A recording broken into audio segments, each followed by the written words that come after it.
Bismillah, Alhamdulillah, wassalatu wassalamu ala Rasulillah. Assalamu alaikum. Arabic language is amazing and easy.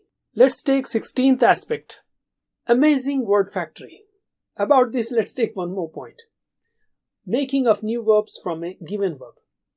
From a given three-letter verb, you can make many new verbs in Arabic. For example, let us take alima. Alima means he knew. But allama means he taught. A'lama means gave information. Ta'allama means learned. Ta'alama means showed his knowledge. I'talama means knew, and that involves something more or deeper. And ista'lama is to ask for information. You see, from the same root ayn lam mim, you can make so many verbs which have ayn lam mim as root and which convey something related to knowing.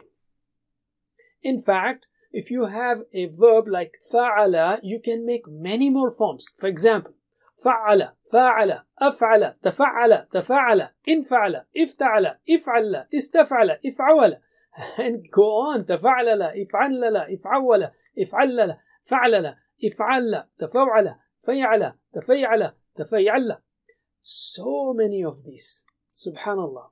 In fact, only couple of them or several of them are common, like up to 7, 8, but still it has a huge stock. Furthermore, we can make at least 4 nouns from each of those verbs. For example, from allama, he taught, we can make muallim, teacher, muallam, student, ta'aleem, to teach, ta'aleema, unit of teaching. And for some of these, we can even have their feminine genders and plurals. For example, muallima, lady teacher, muallimats, lady teachers, and so on. Let's take a single verb in Arabic and see how much it conveys. Istansaru, single verb, meaning they asked for help.